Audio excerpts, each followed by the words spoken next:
안녕하세요. 광주 미TV입니다. 외래에서 진료를 하다 보면 제목과 같이 난임검사상 다 정상인데 저는 왜 임신이 안 되나요? 라고 묻는 분들이 많습니다. 그래서 오늘은 왜 안 되는 상황이 발생하는지에 대해 설명을 드려볼까 합니다. 말 그대로 부부가 받은 검사상에 임신이 안 될 특별한 이유가 없다는 것을 의미합니다. 즉 루틴으로 시행하는 기본검사상 문제가 없다는 것이고 그게 정상을 의미하진 않습니다. 무슨 말이냐면 우리가 임상에서 난임검사를 할 때 원인이 될 만한 모든 검사를 다 한다는 것은 그 자체가 불가능하기 때문입니다. 또한 검사 자체가 정상이라고 해도 검사의 한계가 있을 수도 있습니다. 마지막으로 몽땅 다 검사해버리면 좋겠다고 생각하실 수도 있지만 비용 문제도 무시할 수 없는 것이 현실이다라는 것도 중요하겠죠.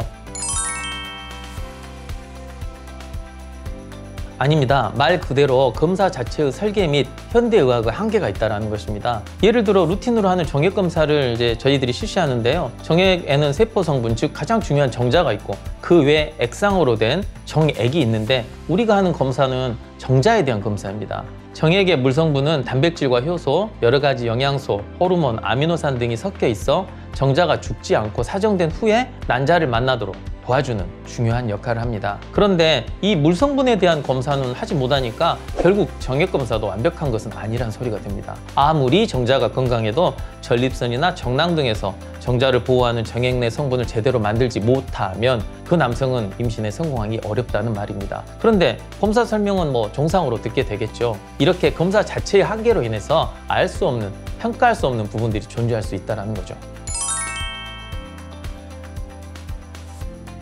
네, 가능합니다. 나팔관 조영술은 나팔관이라는 기관이 초음파에서 보이지도 않고 설령 보인다고 해도 그 관이 뚫어져 있는지까지 알 수 없어서 개발된 방법입니다. 조영술에서 조영제가 잘 통과되어 보이더라도 실제 나팔관의 기능이 제대로 되지 않는 경우가 발생할 수 있습니다. 즉 나팔관 조영술에서 정상이라고 하는 것은 나팔관이 개통되어 있다는 것을 의미하는 것이지 그 기능까지 담보하는 것은 아닙니다.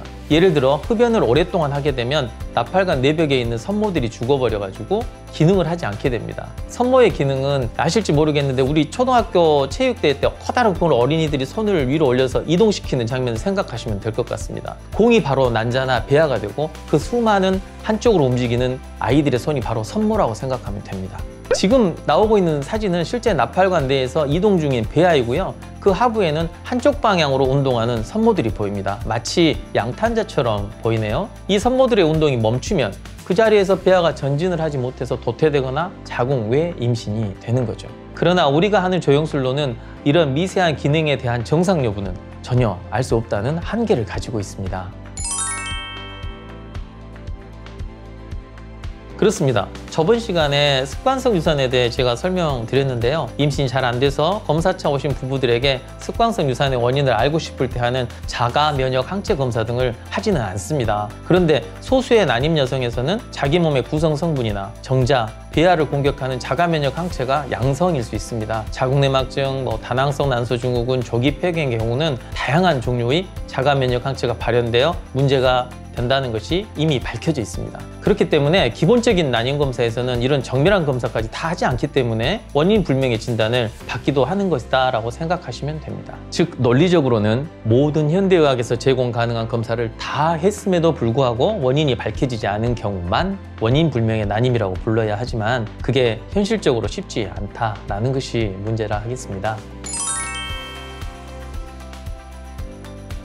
정액검사는 현재 세계보건기구의 5번째 가이드라인에 준해서 검사 결과를 내게 되어 있습니다. 하지만 일부 병원이나 또는 환자가 원해서 그냥 기본검사만 할 경우에는 정자가 난자와 결합할 수 있는 능력이 있는지 없는지 알 수 없기 때문에 기본적인 검사만 하고 정상이라고 판정받았다고 해서 정상이라고 할 수 없다는 거죠. 반드시 정밀검사를 해서 형태학적 면에서 난자와 결합 가능한, 즉 기능을 하는 정자의 비율이 얼마나 되는지 알아보셔야 합니다.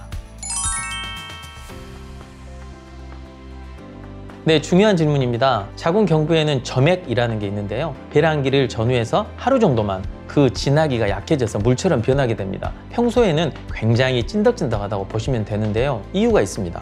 어찌 보면 여성은 이제 질광부터 자궁, 나팔관, 복관까지 정자와 배아가 지나가야 해서 뚫어져 있습니다. 병균이 들어가기 쉽다라는 거죠. 그래서 그 방음막으로 1차적으로 자궁 입구에 점액이라는 게 분비돼서 균이나 이물질의 침입을 막아주는 1차 관문의 역할을 하는 것이죠. 그런데 그 점액이 배란기가 되면 호르몬 영향으로 물처럼 연해져야 하는데, 그렇지 않으면 병균도 못 지나가지만 정자도 모두 그 늪에 빠져서 통과되지 못하는 상황이 발생하게 됩니다. 그래서 배란기에 관계를 하고 4시간 후에 병원에서 현미경으로 자궁경부 점액의 양상을 관찰하는 성교 후 검사라는 것을 하게 되는데요. 거리의 문제가 있는 분들도 있고 4시간 내에 오는 것이 굉장한 스트레스가 될 수 있고, 검사 후 결과도 의사들마다 매우 주관적이라 다 판단이 다를 수도 있어서 현재는 잘 하지 않고 있는 걸로 보입니다. 그러다 보니 이 자궁 경부 점액의 질이 좋지 않은지에 대한 평가가 잘 되지 않을 수도 있다는 것이죠. 결론을 말씀드리면 난임 검사가 정상이다 라는 말은 한계를 가진 기본 검사에서 비정상적인 부분을 발견하지 못했다라는 의미이지 문제가 전혀 없다라는 말은 아닙니다. 난임병원의 주치 입장에서는